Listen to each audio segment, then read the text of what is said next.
যখন আমি আমার ঘর থেকে বের হলাম তখন আমার মনে হলো যেন আশেপাশে কিছু অদ্ভুত ঘটছে। হঠাৎ করে আমি দেখলাম পাশের ঘরে থেকে কিছু অদ্ভুত আওয়াজ আসছে। আমি সেই আওয়াজগুলো মনোযোগ দিয়ে শুনতে চেষ্টা করলাম।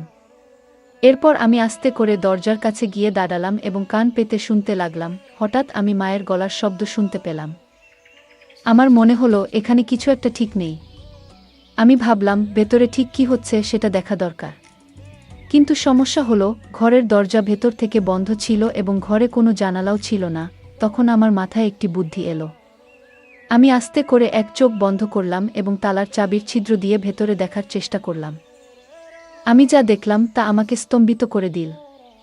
আমি লক্ষ্য করলাম মা এবং চাচা একসাথে এমন কিছু করছেন যা আমার ধারণার বাইরে ছিল। তারা খুব কাছাকাছি বসেছিলেন, যেন কোনো গোপনীয় বিষয় আলোচনা করছেন।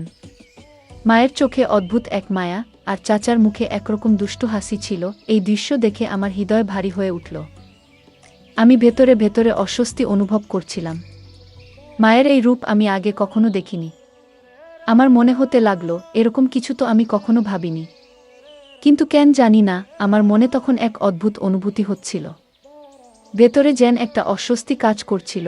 এরপর আমার মাথায় এক নতুন চিন্তা এলো।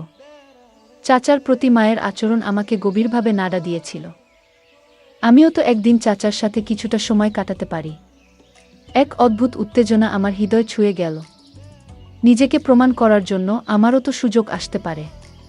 আমি ভেতরে ভেতরে ভাবতে লাগলাম কিভাবে এই কাজটা আমি করব, একদিকে ভয় আর অন্যদিকে অজানা ভাবনা। এই দ্বিধার মাঝে আমি ধীরে ধীরে নিজের পরিকল্পনা তৈরি করতে থাকলাম। গল্পের মজা উপভোগ করুন এবং শুনতে থাকুন আমাদের বাংলা অডিও স্টোরি চ্যানেল। বন্ধুরা, যদি এখনও আমাদের চ্যানেল সাবস্ক্রাইব না করে থাকেন তাহলে দয়া করে এখনই সাবস্ক্রাইব করে নিন। আজ আমি আপনাদের নিজের গল্প বলবো। আমার নাম রাগিনী। আমরা শহরে থাকি। আমাদের ছোট্ট পরিবারে আমি আর আমার মা একসাথে থাকি। তবে 2 বছর আগেও আমাদের পরিবারের অংশ ছিলেন আমার বাবা। একটি মর্মান্তিক গাড়ি দুর্ঘটনায় আমরা বাবাকে চিরদিনের জন্য হারাই। বাবার মৃত্যুর খবর শুনে তার খুব ঘনিষ্ঠ বন্ধু মনোজ চাচা আমাদের দেখতে আসেন। কিছুদিন আমাদের সঙ্গে থেকেও যান। তবে জরুরি কাজের কারণে তাকে ফিরে যেতে হয়। যাওয়ার আগে তিনি আমাদের প্রতিশ্রুতি দিয়েছিলেন যে তিনি সবসময় আমাদের পাশে থাকবেন। আমার বাবার মৃত্যুর পর মনোজ চাচাই ছিলেন একমাত্র ব্যক্তি যিনি আমাদের পরিবারের সঙ্গে গভীরভাবে জড়িয়েছিলেন। ছোটবেলা থেকেই তিনি আমাদের বাড়িতে আসতেন। বাবা মায়ের খুব কাছের বন্ধু ছিলেন। তার সঙ্গে আমাদের সম্পর্ক এতটাই গভীর ছিল যে তিনি শুধুমাত্র বাবার বন্ধু নন, আমাদের পরিবারের একজন সদস্য বলেই মনে হতো। আমি যখন ছোট ছিলাম তখন মনোজ চাচা প্রায়ই আমাদের বাড়িতে আসতেন এবং আমার জন্য চকলেট নিয়ে আসতেন। আমি খুশিতে তার গলায় ঝাঁপিয়ে পড়তাম এবং তার সঙ্গে খেলায় মেতে উঠতাম। তবে এখন আমি 19 বছর বয়সী, বড় হয়ে গেছি। আর সেই শৈশবের খেলা কৌতুক ধীরে ধীরে কমে গেছে। তবুও আজও যখন চাচার সঙ্গে দেখা হয় আমি তাকে আলিঙ্গন করি। বাবার মৃত্যুর পর থেকে মা খুবই একা হয়ে গেছেন। আমি জানি না তিনি আবার আগের মতো সুখী হতে পারবেন কিনা। তবে যখনই চাচা আমাদের বাড়িতে আসেন মায়ের মুখে এক আনন্দ ফুটে ওঠে। এটা দেখে আমার মনে হয় আমি মায়ের দুঃখ কখনো মেনে নিতে পারবো না। আমি সিদ্ধান্ত নিয়েছিলাম মাকে আর কখনো একা বা দুঃখী হতে দেব না। আমার মা এখন 40 বছর বয়সী, কিন্তু তাকে দেখলে 25 বছরের কোনো তরুণীর মতোই লাগে। যখনই আমরা মা মেয়ে একসঙ্গে বাজারে যাই সবাই এমনভাবে তাকায় যেন আমরা 2 বোন। মায়ের সৌন্দর্য আর স্মার্টনেস দেখে অনেকেই অবাক হয়ে যায়। একদিন আমি ভাবছিলাম মায়ের একাকিত্ব দূর করার জন্য এমন কাউকে দরকার যার সঙ্গে মা তার মনের সব কথা বলতে পারবেন। কিন্তু এমন মানুষ কে হতে পারে? আমি অনেক ভেবেও কিছু বুঝে উঠতে পারছিলাম না। ঠিক তখনই আমার মনে হলো কেন না মনোজ চাচার সঙ্গে কথা বলা যায়। আমি কোনো দ্বিধা না করে তাকে ফোন করলাম। প্রথমবার চাচা ফোন ধরেননি, হয়তো কাজের মধ্যে ব্যস্ত ছিলেন। কিন্তু আমি জানতাম তিনি আমাদের সবসময় গুরুত্ব দেন এবং মায়ের সুখের জন্য কিছু করতে পারবেন। আমার ফোন বেজে উঠল। আমি স্ক্রিনে দেখলাম মনোজ চাচার নাম ভেসে উঠছে। আমি খুব খুশি হলাম এবং দ্রুত কল রিসিভ করলাম। কল ধরতেই চাচা বললেন, সরি বেটা, একটু আগে একটা মিটিংয়ে ব্যস্ত ছিলাম তাই তোমার কল রিসিভ করতে পারিনি। আমি হাসতে হাসতে বললাম, কোনো সমস্যা নেই চাচা, আপনি ফোন করেছেন এতটুকুই যথেষ্ট। চাচা মৃদু হাসি দিয়ে বললেন, আর তোমার সঙ্গে কথা বলবো না তো কাকে বলবো? এই পৃথিবীতে তুমিই তো আমার আপন। বন্ধুরা, আপনাদের জানিয়ে রাখি, মনোজ চাচা এখনও বিয়ে করেননি এবং একাই থাকেন। আমরা সবাই তাকে অনেকবার বিয়ে করার জন্য বলেছি, কিন্তু তিনি কখনোই এ বিষয়ে সিরিয়াস হননি। এরপর আমি বললাম, চাচা, যদি কিছু মনে না করেন, আমি আপনাকে একটা কথা বলতে চাই। চাচা বললেন, বলো বেটা, কি বলতে চাও? আমি বলতে শুরু করলাম, চাচা, বাবা আমাদের ছেড়ে যাওয়ার পর থেকে মা খুবই একা হয়ে গেছেন। তিনি কারো সঙ্গে ঠিকমতো কথা বলেন না, খাওয়া দাওয়া ভালোভাবে করেন না। আপনি কি কিছুদিনের জন্য আমাদের সঙ্গে থাকতে পারেন? চাচা কিছুক্ষণ চুপ করে রইলেন। তারপর বললেন, কেন নয়? আমি যেমন আমার বাড়ি থেকে অফিস যাই, তেমন তোমাদের বাড়ি থেকেও যেতে পারবো। এটা বলার কি আছে? আমি আনন্দে অভিভূত হয়ে ফোনটা রেখে দিলাম। খাবার খেতে আমরা টেবিলে বসেছিলাম। তখনই দরজায় কড়া পড়ল। আমি দৌড়ে গিয়ে দরজা খুললাম। সামনে মনোজ চাচা দাঁড়িয়েছিলেন। মা তখনও চুপচাপ টেবিলের পাশে বসেছিলেন। চাচা মায়ের দিকে তাকালেন, কিন্তু মা তার দিকে একবারও দেখলেন না। এরপর চাচা নিজের ঠোঁটের উপর আঙুল রেখে আমাকে চুপ থাকার ইশারা করলেন। আমি তার ইশারা বুঝে চুপ হয়ে গেলাম। চাচা ধীরে ধীরে মায়ের পেছনে গিয়ে দাঁড়ালেন এবং তার 2 হাত দিয়ে মায়ের চোখ থেকে দিলেন। মা আস্তে আস্তে চোখ খোলার চেষ্টা করছিলেন। তাকে এইভাবে চেষ্টা করতে দেখে মনোজ চাচা হেসে বললেন, বলতো কে? আমাকে চিনতে পারো? মা মুহূর্তেই চাচার গলার স্বর চিনতে পারলেন এবং বললেন, মনোজদা। দাদা, আপনি কখন এলেন? চাচা মায়ের চোখ থেকে হাত সরিয়ে বললেন, আমি তখনই এসেছি, যখন দেখলাম তুমি মন খারাপ করে বসে আছো। আমি লক্ষ্য করছিলাম চাচার উপস্থিতিতে মা কতটা খুশি হয়ে উঠেছেন। তার মুখে যেন এক অদ্ভুত প্রশান্তি এসেছে, যেন সমস্ত টেনশন মুছে গেছে।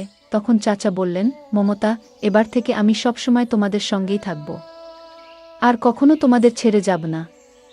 বন্ধুকে একা রেখে তার কষ্ট দেখার মতো মানুষ আমি নই। বন্ধুত্বের ঋণ তো বন্ধু শোধ করবেই।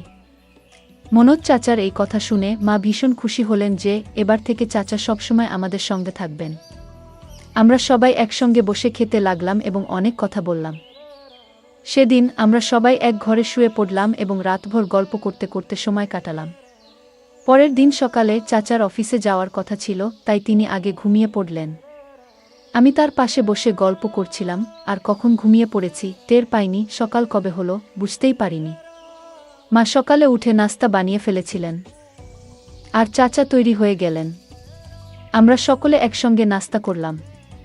তারপর চাচা অফিসে চলে গেলেন। এভাবে আমাদের দিনগুলো কাটতে লাগলো। আমি চাচাকে বাবার মতোই মনে করতে শুরু করলাম। সত্যি বলতে তিনি আমার নিজের বাবার চেয়েও বেশি গুরুত্ব পেতে লাগলেন। কারণ তিনি আমাদের সঙ্গে ছিলেন, আমাদের খেয়াল রাখছিলেন। এক রাতে আমি আমার ঘরে শুয়েছিলাম। হঠাৎ খুব খারাপ একটি স্বপ্ন দেখলাম। সেই স্বপ্নে আমার বাবাও ছিলেন। আমি ভীষণ ভয় পেয়ে ঘুম থেকে উঠে পড়লাম। আমার কপাল দিয়ে ঘাম ঝরছিল, গলা শুকিয়ে যাচ্ছিল। তাই আমি পানি খেতে চাইলাম, কিন্তু দেখলাম আমার জগটা পুরো ফাঁকা। আমি ভাবলাম রান্নাঘর থেকে পানি নিয়ে আসি। জগটা হাতে নিয়ে ঘরের দরজা খুলে বাইরে বেরোলাম এবং রান্নাঘরের দিকে হাঁটা শুরু করলাম। রাতে আমি পানির জন্য রান্নাঘরে যাচ্ছিলাম। মায়ের ঘর আমার পাশেই ছিল এবং তারপরে মনোজ চাচার ঘর। যখন আমি চাচার ঘরের সামনে দিয়ে যাচ্ছিলাম, তখন একটা মৃদু শব্দ শুনতে পেলাম। প্রথমে ভেবেছিলাম হয়তো চাচা টিভি দেখছেন, তাই বেশি গুরুত্ব না দিয়ে আমি সামনে এগিয়ে গেলাম। কিছুক্ষণ পরে সেই শব্দগুলো আরও স্পষ্ট আর জোরে শোনা গেল। এবার আমার কৌতূহল জাগল। চাচার ঘরের সামনে এসে আমি দাঁড়িয়ে পড়লাম। ভালো করে শোনার চেষ্টা করতেই বুঝতে পারলাম মা যেন কিছু বলছেন।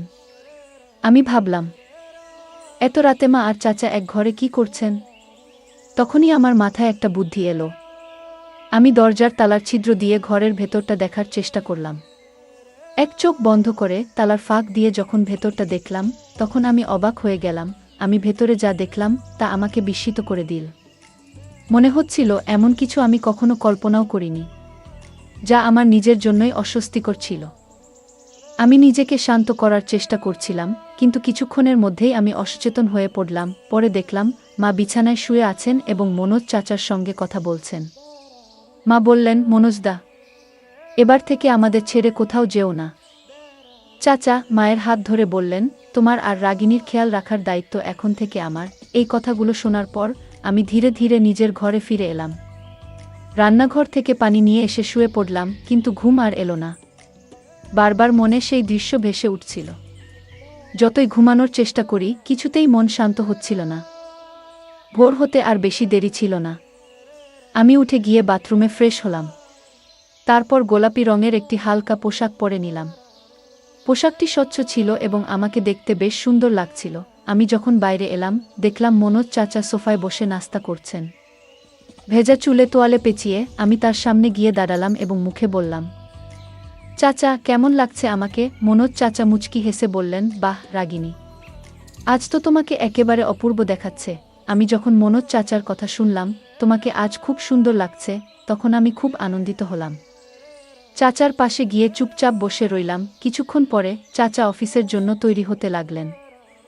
আমি হঠাৎ উঠে গিয়ে চাচাকে আলিঙ্গন করলাম। মনে হলো যেন বহুদিনের জমে থাকা আবেগ আমার ভেতর থেকে বেরিয়ে আসছে। চাচার শরীরটা মুহূর্তের জন্য কেঁপে উঠল, আর তার মুখে এক অদ্ভুত অস্বস্তির ছাপ ফুটে উঠল। সেই ছাপটা যেন মনের গভীরে লুকানো কোনো দুঃখ কিংবা অপরাধবোধের প্রকাশ। আমার চোখ ভিজে উঠছিল, যেন আমার ভালোবাসা আর মনের কষ্ট তাকে জানিয়ে দিতে চাইছিলাম।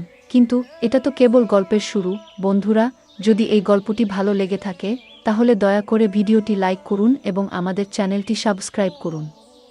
পাশে থাকা বেল আইকনটি প্রেস করুন যাতে করে আমরা যখনই নতুন ভিডিও আপলোড করি তার নোটিফিকেশন সবার আগে আপনার কাছে পৌঁছে যায়। ধন্যবাদ। দেখা হবে আমাদের পরবর্তী ভিডিওতে।